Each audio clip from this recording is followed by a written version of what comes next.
राधे राधे दोस्तों, आपका कठिन पथ में स्वागत है। हमारा भजन कभी छूटे ना और इसका फल ये हो कि जिनका हम भजन करते हैं उनकी स्मृति में हम तड़पे रोएं, ये खास बात। इसीलिए यहां कह दिया किम विष्णु भजनई, क्या किसी लोक लोकांतर के सुख की चाह करके भजन करना। यदि आपको वृंदावन ईश मोहन रसे प्यास सीन सर्वस्वधीह, यदि आपकी बुद्धि वृंदावन के ईश श्यामा श्याम के प्रेम में मत वाली नहीं हुई तो कुछ प्राप्त नहीं हुआ।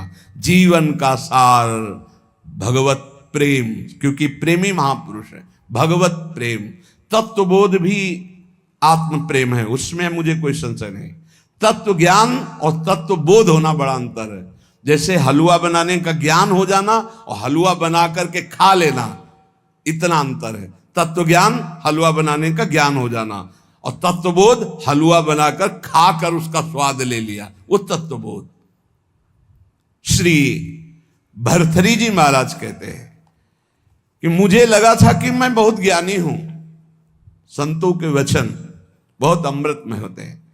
कह रहे हैं कि यदा किंचित ज्ञोहम द्विपयु मदांधा समभवम, मुझे लग रहा था कि मैं चक्रवर्ती सम्राट हूं, मैं बहुत पुण्यवान हूं, मैं बहुत महात्मा हूं, मैं बहुत ज्ञानी हूं। तदा सर्वज्ञोस्मीत्य भवदव लिप्तम मम मनः, यदा किंचित किंचित बुधजन सकाशाद वगतम तदा मूर्खोस्मीति ज्व इव मदी मदो में व्यपगता। आज मुझे पता चला कि मैं मूर्ख हूं। मुझे लग रहा था मैं ज्ञानी हूं, मैं चक्रवर्ती सम्राट हूं, मैं मदोन्मत्त हो रहा था। लेकिन जब मुझे इस संसार का रहस्य पता चला तो लगा मैं मूर्ख हूं। सुना चुके हैं भरतरी जी का यहां जो परिवर्तन हुआ उनके जीवन का। भरतरी जी के मन में एक बात थी कि संसार का सबसे बड़ा सुख क्या है, बोले काम सुख। अंदर देखा, बहुत विवेकवान थे। उन्होंने अपने अंतःकरण को देखा कि संसार का सबसे बड़े मांग सुख क्या है, काम सुख पाया। और वो अपने अंदर पाया कि मेरे अंदर भी काम सुख है। तो चक्रवर्ती सम्राट, इनके मन में आया कि फिर हम ऐसा काम सुख पूर्ण क्यों न कर ले जिससे हमारे मन की इच्छा शांत हो जाए। तो उन्होंने, चक्रवर्ती का मतलब होता है कि बहुत से राजाओं के ऊपर जो बादशाह, उन्होंने पूरे अपने देश में सब सुंदरियां आवें और मैं उनमें से देखकर उनका वर्ण करूंगा। तो विश्व की सुंदरियां सब एकत्रित हुई, उनके माता पिता सब लाए, क्योंकि महाराज भरथरी जी वर्ण करेंगे पत्नी रूप में। सबको देखा, एक पिंगला नाम की सर्वांग सुंदरी भरतरी जी की वहां जम गई और कहा कि आप मुझे अपने पति रूप में स्वीकार करेंगे। तो उसने कहा हमारा अहोभाग्य। बहुत भागवतिक रीति से जो शास्त्रीय पद्धति है, पाणिग्रहण संस्कार हुआ। अब ये तो जो भागवतिक पुरुष होते हैं उनके स्वभाव में कुछ अलगाव होता है संसारिक पुरुषों से। वो जिस पे लगेंगे एकदम तन्मय होके लगेंगे, जिस पे लगेंगे। अगर वो भोग में भी लग गए तो उनके जैसा कोई नहीं होगा। आसक्त पुरुष मतलब ऐसा कोई विषयी पुरुष नहीं होगा, स्वभाव होता है। रूप में आसक्त हो गए तो ऐसे आसक्त हो गए, ऐसा कोई संसार में नहीं होगा। भोग में आसक्त हो गए तो ऐसा कोई दूसरा नहीं होगा, और विरक्त हो गए तो ऐसा कोई दूसरा विरक्त, मतलब उनका एक स्वभाव होता है। अब जैसे पत्नी में आसक्त हैं तो छाता लेकर बाजार वो स्वयं नहीं जा सकते क्योंकि अदर्शन हो जाएगा। तो पत्नी चल रही सीधे में, वो चल रहे उल्टा में, संसार हंसे तो हंसा करे हर समय पत्नी के मुख में, दृष्टि पत्नी के मुख में। वही महाभागवत हुए, क्या नाम, धनुर्दास जी, क्या नाम था, धनुर्दास जी नाम था। बहुत बड़े महापुरुष हुए फिर, क्योंकि वो सीधा आसक्ति रंगनाथ जी से। तो ऐसा होता है। भरथरी जी बहुत बड़े महापुरुष हैं। अब जीवन का राग उनके हृदय में काम में देखा कि काम स्त्री आसक्ति, विश्व सुंदरी, सर्वांग सुंदरी पिंगला। उन्होंने ऐलान कर दिया राजकाज विक्रमादित्य देखेंगे, मैं इस बात का अनुभव करूंगा कि क्या सुख इसमें है। क्योंकि बताया ना, अलग खोपड़ी होती है। जो भागवतिक महापुरुष होते हैं उनका चिंतन ही अलग होता है। बड़ी ही सुंदर पत्नी बिल्वमंगल जी की, पातिव्रत धर्म से एक बार नहीं देखा। वो आसक्त चिंतामणि में तो आसक्त अलग खोपड़ी होती है। अब रात दिन केवल महाराज भर्तरी और पिंगला और हर खान पान की व्यवस्था, बस पर्दे के अंदर सामग्री रख दो, जाओ। कोई प्रश्न उत्तर नहीं, कोई राष्ट्र की बात नहीं, कोई समाज की बात नहीं। ये अनुभवी जैसे वैज्ञानिक नहीं होते कि जब जिस विषय का शोध करना होता है तो बस उसी में पूरा चित्त लगा देते हैं। समय कट रहा था और मन की चाल होती नवम नवम नवम। मन कभी एक में रमण करने के लिए बहुत काल तक राजी नहीं होगा। उसकी चाल होती नवम नवम भोग। एक दिन पिंगला अपने महल के पीछे की खिड़की खोल करके ऐसे ही देख रही थी तो देखा अश्वपाल, हजारों घोड़ों की देख रेख करने वाले सेवकों का स्वामी, हष्ट पुष्ट ऐसे। अचानक दृष्टि उसकी पड़ी तो उसने से नमन किया, क्योंकि महारानी देखते ही आसक्त हो गई पिंगला। अब विचार कीजिए, चक्रवर्ती सम्राट महाराज भर्तरी से भला वो अश्वपाल किस योग्य, चित्त पूरा आसक्त। अब मिलन शुरू हो गया और राजकाज विक्रमादित्य को दे दिया था। विक्रमादित्य बहुत प्रवीण थे। उन्होंने कहा कि शास्त्र प्रमाणित किसी का भी मन कभी भी कहीं भी विचलित हो सकता है, इसलिए मेरे भाई इस समय सुध में नहीं है, इसलिए गुप्तचर रूप से दास दासियां हर समय तैनात कि कहीं हमारे महाराज को किसी भी तरह की हानि ना हो जाए। सूचना मिली कि हानि प्रारंभ हो चुकी है। एक अश्वपाल एकांत में महारानी से मिलता है। महाराज दिन में शयन करते हैं, उस समय वो मिलती है। पूरी बात पक्की जब देख ली तब भर्तरी जी को सूचना दी कि महाराज विक्रमादित्य आपसे मिलना चाहते हैं। बहुत प्रवीण थी पिंगला, तुरंत समझ गई। हमें लगता है हमारी बात उन तक पहुंच गई। उनका महाराज, मैं आपके भाई की एक बात कहना चाहती हूं कि उनकी दृष्टि हमारे ऊपर बहुत गलत है। तो उनका महल से तो निकलती नहीं, गलत कैसे हो गई? तो उनका खिड़की पे खड़ी थी, वो घोड़ों की देख रेख करने वाले अश्वपाल के पास गए थे, वहां से मुझे देखा तो फिर मुझे बुलाया, मैं उनसे गए, उनके पास गई। उनका इरादा ठीक नहीं था, इसलिए हमने कुछ कड़वे वचन कहे, क्षमा करें आपके भाई हैं लेकिन उनकी आदत बहुत खराब है। तो उनका ऐसा विक्रमादित्य कर सकता है? जान न जाए, ये भगवान की माया विचित्र है।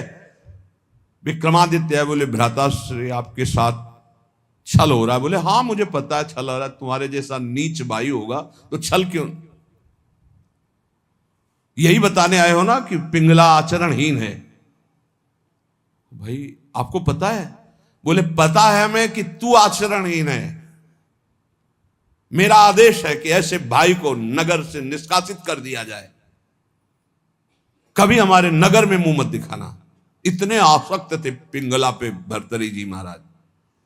विक्रमादित्य कुछ बोल ही नहीं पाएगी। ये क्या, बड़े बड़े जो मंत्री थे उन्होंने बोलने की हिम्मत नहीं रह गई कि जब भाई के प्रति ऐसा इनका, तो कोई नहीं बोल पाया और निकाल दिए गए। पर मंत्रियों ने उनको सुरक्षित रखा। एक दिन जब असलियत का पता चलेगा तब ये रोएंगे, उसी समय मैं आपको सामने पेश करूंगा। अब भगवान कोई ऐसा ना सोचे कि पाप कर्म दबा रहेगा, वो ऊपर उठता है, अपना प्रभाव दिखाता है। एक नगर का ब्राह्मण गरीब तपस्या कर रहा था महाराज देवराज इंद्र की मंत्र से उनकी, इस बात के लिए कि मुझे धन मिले, मैं गरीब हूं, जिससे हमारा परिवार सुखी हो जाए। बहुत तप किया तो देवराजेंद्र प्रकट हुए, कहा ये अमर फल लीजिए, और अंतर ध्यान हो गए। वो बात करे करे तेरे अंतर ध्यान, तो उनका अमर फल लेके क्या करूं, वैसे दरिद्र गरीब ब्राह्मण अमर होकर के क्या करूंगा। तब विचार आया कि अगर ये अमल फल महाराज भरथरी को पवा दे तो धर्मात्मा वीर राजा वो अमर रहेगा, हमारे देश की सुरक्षा होगी और मुझे धन मिल जाएगा। ये अच्छा लगा। वो गए, महाराज की जय जयकार हो। पहले राजाओं के दरबार में या महल में ब्राह्मणों के लिए, ऋषियों के लिए, महात्माओं के लिए निषेध नहीं था, उनके लिए नहीं था कि हम आज्ञा लेकर आए। अंदर प्रवेश किए, नजदीक दासी ने कहा कि कोई विप्र देवता पधारे।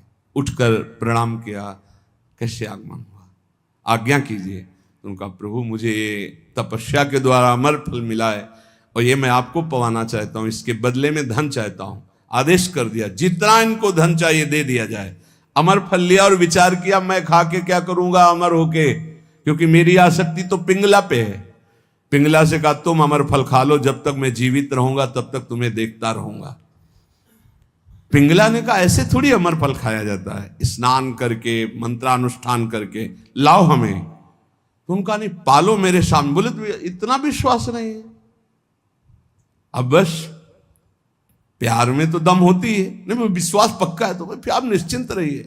पिंगला ने सोचा मैं क्या करूंगी खा के, मेरा दोस्त अगर पालेगा अश्वपाल वो बढ़िया। एकांत में मिली अश्वपाल को, क्योंकि कांटा विक्रमादित्य थे, वो तो नगर निष्कासित हो गया, बिल्कुल स्वतंत्रता थी। महाराज इस रास्ते से बेशुद्ध थे। और अश्वपाल ने उस अमर फल को लिया तो उसने विचार किया कि मैं क्या करूंगा। और महाराज की नृत्यांगना ऐसी सुंदर थी जिससे आसक्ति थी। मिला और कहा देखो ये अमर फल मुझे मिला है, आप पालोगी तो जब तक मैं जीवित रहूंगा आपको देखता रहूंगा, मिलता रहूंगा। ठीक है। नृत्यांगना ने सोचा जिसके दरबार की मैं नृत्यांगना हूं, अगर वो महाराज अमर रहेंगे तो हमारा जीवन सार्थक रहेगा और महाराज मुझे बहुत सम्मान देंगे जब मैं अमर फल दे दूंगी। उसने प्रार्थना करवाई कि आपके दरबार की नृत्यांगना मिलना चाहती है आपसे। बुला लिया, कहा महाराज ये अमर फल। महाराज ने कहा तुझे अमर फल कहां से मिला, ये अमर फल सत्य बोल तुझे कहां से मिला। महाराज मुझे तो अश्वपाल ने दिया, मेरा वो दोस्त है, मेरा मित्र है उसने। और उस समय पिंगला वहां नहीं थी। तुरंत अमर फल लिया और बोले तुम्हें जो संपत्ति चाहिए हम देंगे, कल हम दरबार में आते हैं।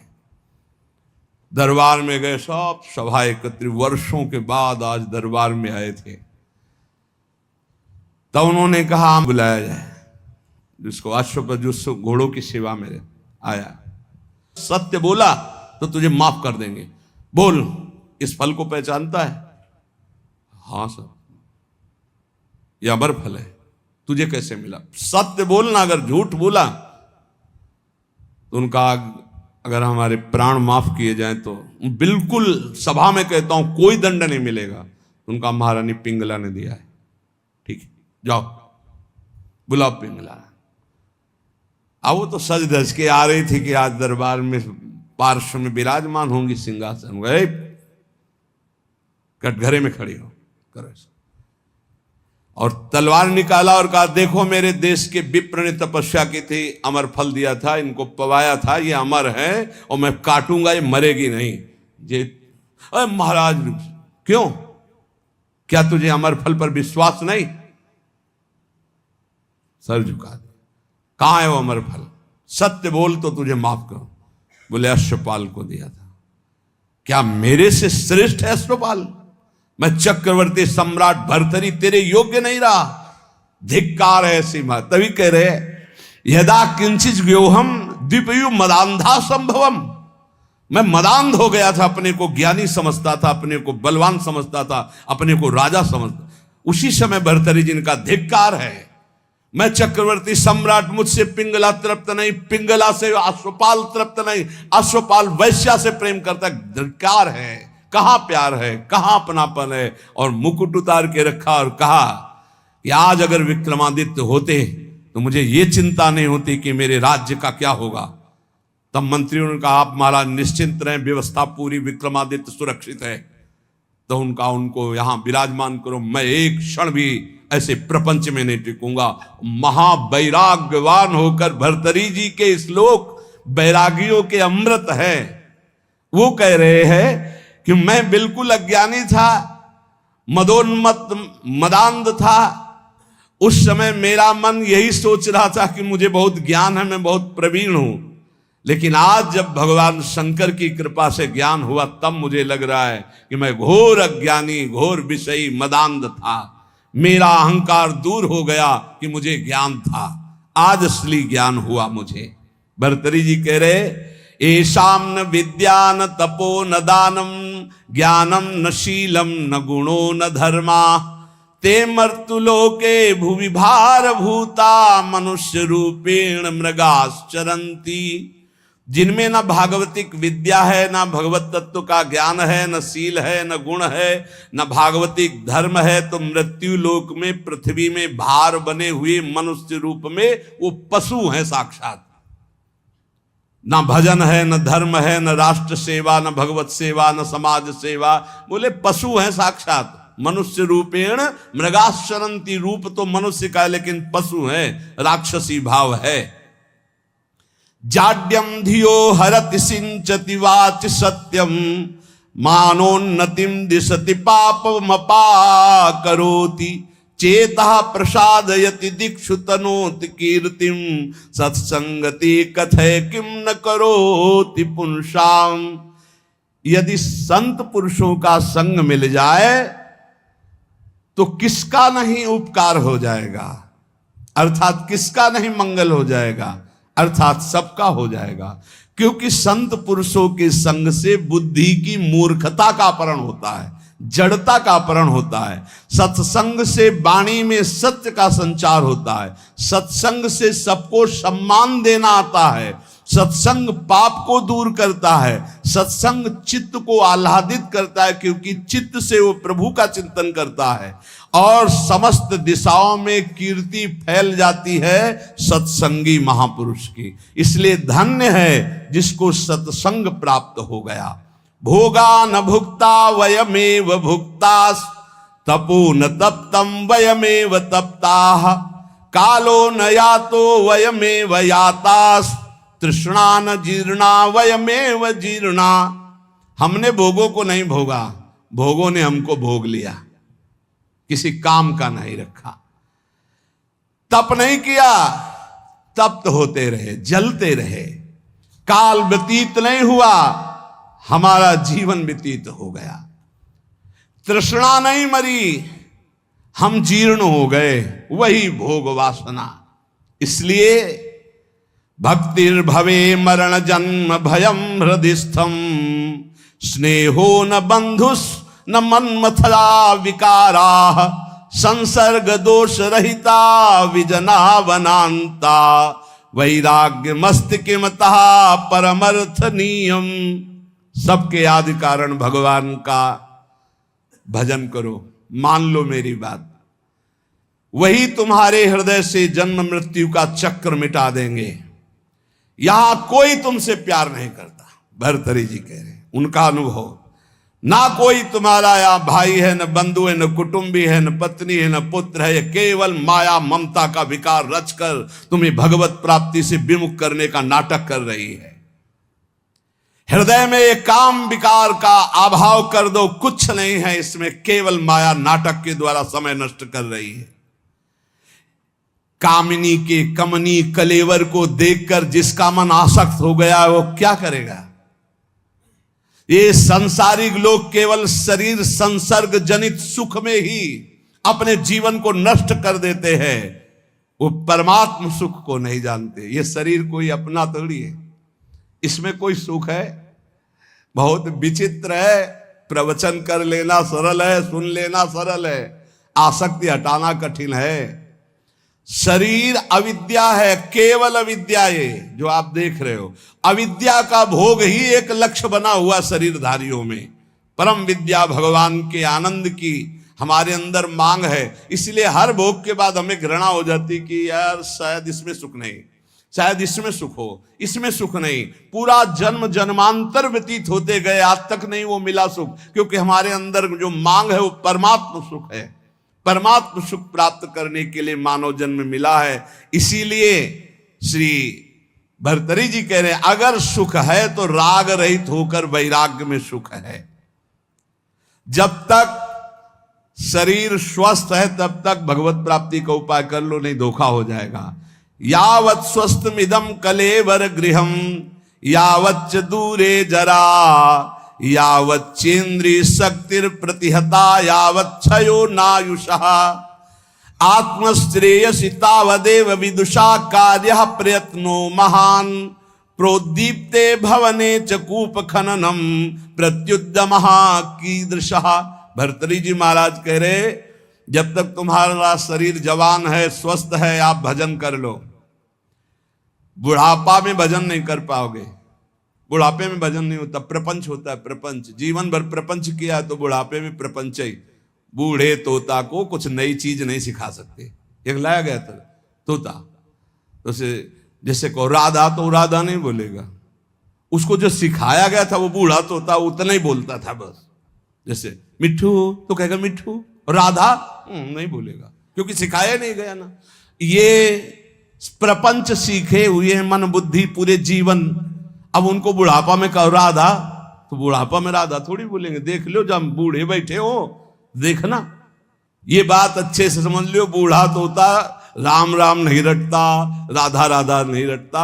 तो कह रहे जब बुढ़ापा आ जाएगा तो भजन नहीं होगा। जवानी में भजन नहीं करोगे तो बुढ़ापा भजन नहीं होगा। ए सुन लो, जो जीवन में भजन किए हो बुढ़ापा में भी भजन करेंगे, जो जवानी में भजन नहीं किए बुढ़ापा में नहीं कर पाएंगे। पक्का समझ लो, पक्का नहीं कर पाएंगे। बातें चाहे जितनी बना ले, भजन की पद्धति जवानी में सीखी जाती है, बचपन से। ये बहुत बढ़िया कृपा हो गई, आप लोग सब नौजवान भजन में लगे हो। अगर इस समय अपनी निरंतर भजनाकार वृत्ति कर ले ना, तो जिससे आगे चल करके भजन करना थोड़ी पड़ता है, नहीं, वो चलता रहता है। बड़ा आनंद, क्षण क्षण रुदन करन, ऐसा आनंद प्रकट होता। मान लो जो आनंद की खोज कर रहे हो कहीं नहीं, सिर्फ भजन में मान लीजिए, प्रार्थना मान लीजिए, सब सुख आपको घेर लेंगे। क्योंकि माधव की चेरी माया है, और आप माधव का भजन करते हो तो माया आपकी सेवा में हो जाएगी। और माया की तरफ माधव को छोड़कर चलोगे फिर नहीं चल पाओगे। पक्का समझ लीजिए, अगर हरि को छोड़कर तुम माया को भजना शुरू कर दोगे तो कुछ छात नहीं लगेगा। हरि को पकड़ लोगे तो, पर हरि को कोई नहीं पकड़ना चाहता। पक्का बहुत बड़ी माया के प्रभाव, प्रलोभन प्रवृत्ति है, हरि को एक क्षण में छोड़ देगी। एक बार नारायण भगवान ने कहा लक्ष्मी जी से कि देखो प्रभाव तो हमारे ही जोर का है। तो लक्ष्मी जी ने कहा वैसे हम आपके ही प्रभाव से प्रभावित है, लेकिन दुनिया में हमारा ही प्रभाव है। बोले हमारा तो विश्वंभर नाम है, पूरे विश्व का भरण पोषण तो मैं करता हूं। विनोद हो रहा था लक्ष्मी नारायण जी का। तो लक्ष्मी जी ने कहा जहां चाहो तहां तुम अपना प्रभाव दिखा के देखो, फिर हम अपना प्रभाव दिखा के अगर आपको हटा न दे तो बताना। भगवान ने कहा हटा तो तुम नहीं सकती। तो लक्ष्मी जी ने कहा धक्का लगवा के हटा देगी। बोले चलो अब हम तय करते हैं। तो एक ध्यान में देखा, एक बहुत संतों की सेवा करने वाला भगत, उसके यहां सन्यासी बन के भगवान गए। देवी देखा, साष्टांग दंडवत किया, चरणामृत उतारा, तखत पे आसन लगाया, बैठा रहा। महाराज बस कुछ क्षण रुको, अभी भिक्षा बन रही थी। भिक्षा इतने खांसती हुई एक लकड़ी ली हुई बूढ़ी का रूप रख के लक्ष्मी जी गए। बच्चा कुछ भोजन मिलेगा? हाँ माता जी, स्वामी जी बैठे, अभी भोजन बन रहा है, बस स्वामी जी को पवाया आपको। भगवान नारायण मुस्कुराए, माता जी को जमीन में बैठाला गया, स्वामी जी तखत। मुस्कुराए ला भगवान की, देखा ना आदर तो हमारा ही हो रहा है। लक्ष्मी जी का चुप रहो भी थोड़ी देर। आए तो स्वामी जी अपन नारियल का खप्पर, लक्ष्मी जी ने कहा बच्चा हम बर्तन अपने पास रखती, झोली बढ़िया रत्न जटित, सोने की थाल, सोने की कटोरियां, ऐसे चांदी। भगत ने सोचा मैया ऊपर ऐसे देखने में बूढ़ी बाढ़ी लगती है तो कितना कीमती सामान है। पर भाई हो सकता है बड़े घरों की हो अपना ऐसे परोसा सब। अब स्वामी जी की तरफ तो दृष्टि, माता जी लाओ माता जी बर्तन धो के हम आपको दे दें। बोले नहीं बेटा, एक बार जिस बर्तन में पाते हम दोबारा उसमें पाते नहीं, और ये तुम ही रख लो। अरे बोले माता जी बड़ी कृपा, पर बोले बेटा आज रात रुक। अब माता जी जिंदगी भर रुको, आपका घर है। पर बोले जहां सन्यासी रुकते हैं वहां में, ए स्वामी जी आप चलो। बोले नहीं बेटा रात तो रुक ले। बोले नहीं, देखो स्वामी जी मतलब समझ जाओ आप बस हो गई हमारी श्रद्धा। लक्ष्मी जी मुस्कुरा के प्रभु इशारे से और आगे बढ़े, इशारा कर देंगे तो धक्का मार के निकाल देगा आपको। तो बोले नारायण नारायण, अच्छा भाई चलते हैं हम। और जो ही गए सो लक्ष्मी जी गायब। भला नारायण के बिना लक्ष्मी जी, लक्ष्मी जी का स्वयं का वाहन उल्लू है, उल्लू बना दिया उसको। ना वो बर्तन रह गए और ना वो बुढ़िया रह गई। समझ लो नारायण को भी धक्का लगवा दे ऐसी माया है। भर्तरी जी कह रहे जब तक शरीर स्वस्थ है, यावत स्वस्थ मिदम कलेवरम यावच्च दूरे जरा, तुम्हारा बुढ़ापा दूर है तभी तक तुम भजन कर लो। कहीं ऐसा ना हो कि आग लगने पर कुआं खोदना मूर्खता जैसे कही जाती है, ऐसे काल भगवान तुम्हारा सर्वस्व नाश कर दे और तुम भगवान का भजन नहीं कर पाए तो तुम्हारा